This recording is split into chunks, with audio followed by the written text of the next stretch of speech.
우리 함께 봉독해 올리겠습니다. 자녀들아, 내가 너희에게 쓰는 것은 너희 죄가 그의 이름으로 말미암아 사함을 받았음이요. 아비들아, 내가 너희에게 쓰는 것은 너희가 태초부터 계신 이를 알았음이요.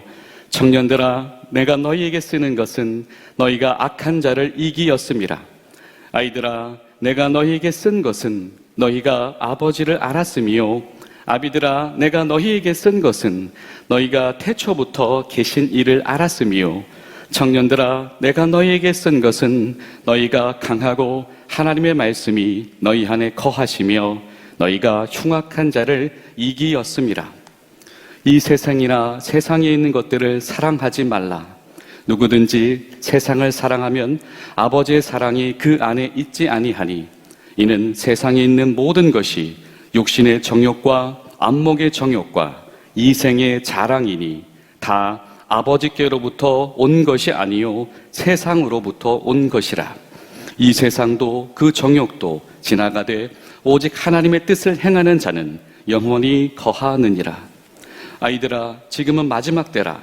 적 그리스도가 오리라는 말을 너희가 들은 것과 같이 지금도 많은 적 그리스도가 일어났으니, 그러므로 우리가 마지막 때인 줄 아노라. 그들이 우리에게서나 나갔으나 우리에게 속하지 아니하였나니, 만일 우리에게 속하였더라면 우리와 함께 거하였으려니와 그들이 나간 것은 다 우리에게 속하지 아니함을 나타내려 함이니라. 너희는 거룩하신 자에게서 기름 부음을 받고 모든 것을 아느니라.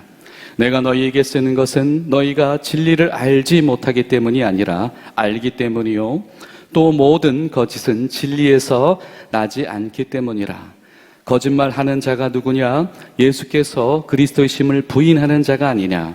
아버지와 아들을 부인하는 그가 적 그리스도니, 아들을 부인하는 자에게는 또한 아버지가 없으되 아들을 시인하는 자에게는 아버지도 있느니라. 너희는 처음부터 들은 것을 너희 안에 거하게 하라.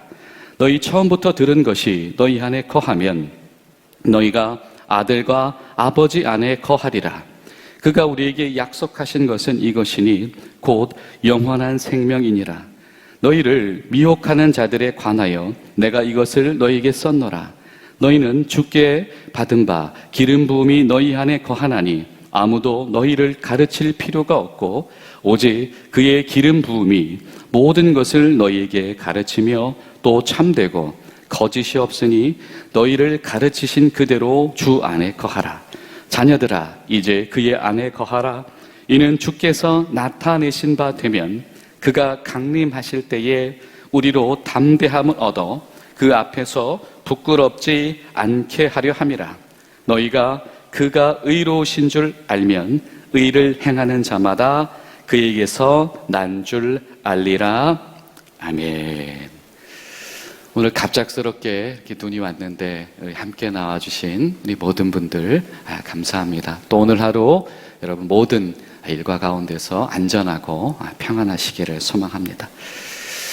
때론 우리가 말씀을 읽다 보면 마치 어두운 방 안에 이 빛이 비추이듯이 이 번뜩이 있고 깨닫게 되는 지혜의 감동이 있을 때도 있습니다. 그리고 때로는 반면에 이 계속해서 무엇인가 이 마음속에 내 입가에서 메아리 치는 머리와 가슴 사이를 맴도는 바로 그런 은혜가 있기도 합니다. 저는 오늘 말씀을 보면서 오늘은 그 후자의 은혜가 저의 가슴 속에 깊이 다가왔습니다. 자녀들아, 자녀들아, 아비들아, 어미들아, 젊은이들아, 계속해서 오늘 성경은 우리를 부르고 계십니다. 내 아들 같은, 내 딸 같은 여러분, 우리는 이미 알고 있습니다. 알고 있습니다. 알고 있습니다. 여러분 조심해야 됩니다. 조심해야 됩니다. 조심해야 됩니다. 여러분, 우리는 진리 안에 거해야 됩니다. 예수님 안에 거해야 됩니다. 저는 이 오늘 말씀을 읽다가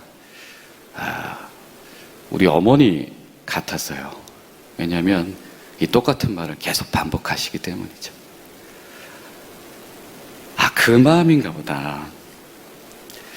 사도 요한이 이 교회 성도들 향해서 지금 다급하게 뭔가 하고 싶은 말은 마치 어머니가 그 자녀들에게 새벽 일찍 나갈 때 아니면 밤늦게 들어올 때 아들아 딸아 같은 말 또 하고 노심초사하는 바로 그런 마음이 아닌가 생각을 합니다.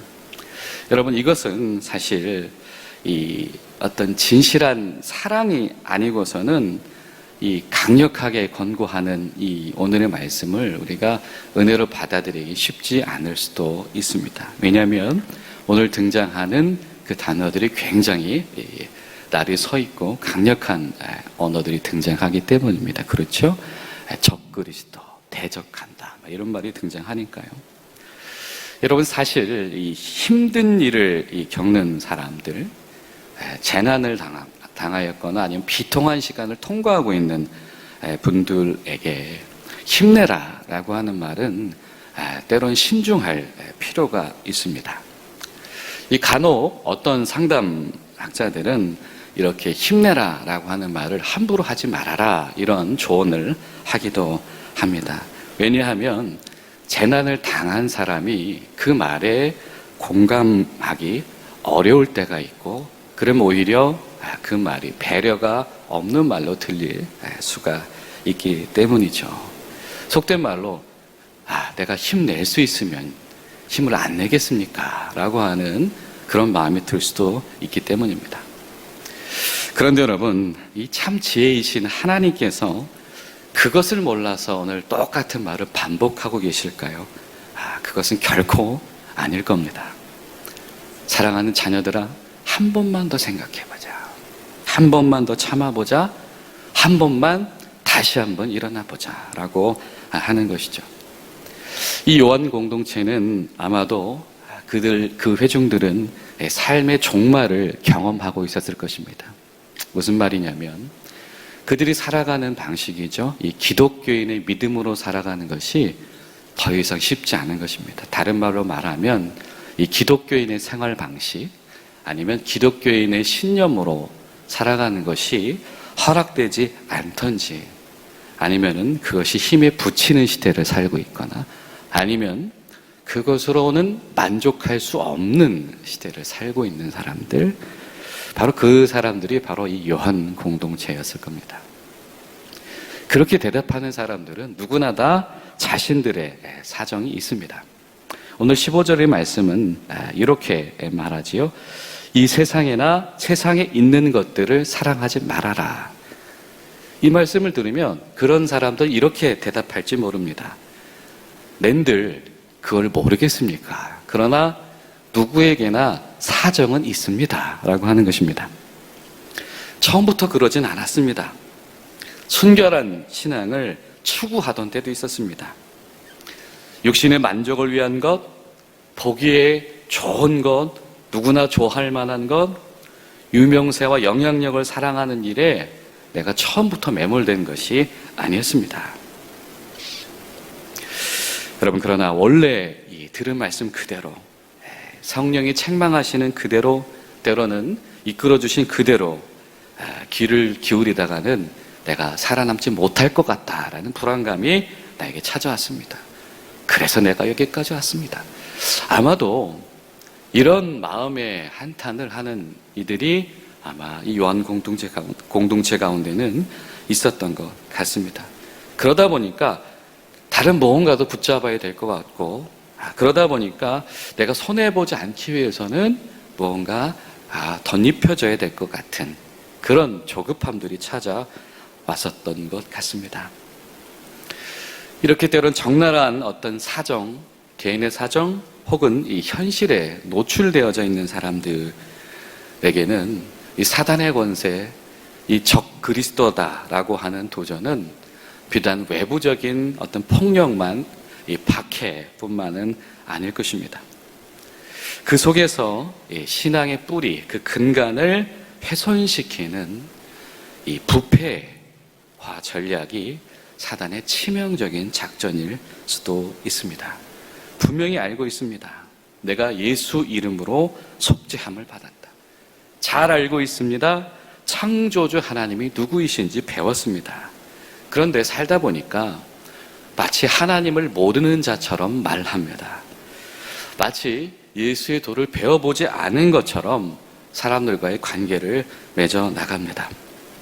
때로는 하나님의 순리에 도전하는 것처럼 신앙생활을 역행하게 되곤 하기도 합니다. 물론 알고 있습니다. 더 이상 방치되면 안 된다고. 알고 있으면서 이제는 나는 그렇게 못하나 보다라고 자책해버린 그런 성도들에게 오늘 사도 요한은 다급하게 말하고 있는 것입니다. 자녀들아, 아비들아, 어미들아, 청년들아, 성도들아, 다음 세대들아, 우리가 말씀 안에 있으면 이 혼란을 이길 수 있다라고 하는 것이죠. 여러분, 적그리스도가 누굽니까? 오늘 말씀을 곱씹으면 곱씹을수록 적그리스도가 누구지? 이를 규명하는 것보다 지금 더 우리에게 시급한 것이 있음을 깨닫게 됩니다. 그것은 무엇이냐면 그 적그리스도가 누구인지는 모르겠으나 그러나 이미 내 안에 그것으로 물들어 가고 있는 부패와의 흔적이 있다라고 하는 것입니다. 이미 내 안에 적그리스도적인 것, 자, 다르게 말하면 어떻게 표현할 수 있을까요? 반그리스도적인 것, 아니면 비그리스도적인 것, 그것들이 이미 내 생각 안에, 나의 마음의 방식 안에, 나의 관계를 맺는 습관 안에, 나의 업무 처리하는 형식 가운데에 자리 잡았을 수도 있습니다. 좀 더 구체적으로 적용하면 내가 단순히 교리적으로 예수 그리스도를 인지한다고 해서 진리 안에 있다고 자부하면 큰일 난다라고 하는 것입니다. 정말 당신의 생각이 그리스도 안에서 나온 바로 그 생각이냐? 지금 네가 느끼는, 여러분이 느끼는 그 만족이 정말 오직 예수님 안에서 경험하는 그 만족이냐라고 오늘 성경은 우리에게 반문하고 계십니다. 하나님이 원하시는 것을 오늘도 추구해 보았는가? 오늘도 예수님처럼 생각하는 사람으로 살아야 한다고 다짐해 보았는가라고 오늘 성경은 우리에게 도전하고 있습니다. 우리가 그 질문 앞에 이 권면할 때 솔직하게 설 때에 어쩌면 우리는 우리 신앙을 온전하게 보존할 수 있을지 모릅니다. 이 적그리스도다라고 하는 이 비상등이 번쩍 켜지는 이 단어를 볼 때마다 우리는 우리 안에 썩어져 가는 부분이 있음을 우리 신앙의 현주소를 점검해야 합니다. 우리 안에 비슷한 발음의 단어가 있죠. 이 공직사회의 이 청렴과 부패라는 개념입니다. 요즘 이 군이나 이 공직사회에서는 이 청렴이라고 하는 개념을 법제화해 나가고 있습니다. 이 교육을 받으면 이 부패하다라고 하는 것이 어떤 것이다라고 하는 것을 배우는데요. 우리가 썩어져 간다라고 하는 의미, 글자는 다르겠지만 신앙적으로 좀 차용할 부분이 있는 것 같습니다. 이 교육을 받다 보니 이 부패라고 하는 것은 이 마땅하는 것을 지키지 않고 또 이 권한을 원래의 목적과 다르게 사용하는 것, 그 모든 것들이 바로 부패한 이 공직사회다라고 하는 것을 배우게 되었는데요. 글자는 다르지만 우리 속에 부패하고 있는 신앙, 썩어져 가고 있는 것들, 우리 안에 신앙의 법제화가 이루어져 가고 있는가라고 하는 겁니다. 이 청렴의 법은 위반하면 이 처벌하는 강제력이 있습니다. 심지어는 신고제도가 있죠. 그리고 신고한 자에게는 이 포상이 주어지기도 합니다. 물론 신앙은 법의 영역이 분명히 아닙니다. 그러나 우리 오늘 신앙 앞에서 우리가 질문을 던져볼 용기는 있어야 되겠습니다. 내 스스로의 강제력과 어쩌면 내 옆에서 나에게 자녀들아 일깨워주는 그 파수꾼에게 나의 마음의 감사와 나의 마음의 포상을 드릴 수 있는 용기가 나에게 있는가라고 하는 겁니다. 우리 안에 있는 이 적그리스도적인 것들, 물들어버린 이 비그리스도다운 것들, 그런 함정이나 열매들에 대하여서 내 안의 감시자, 이 서로를 위한 파수꾼을 용납할 수 있을 것인가?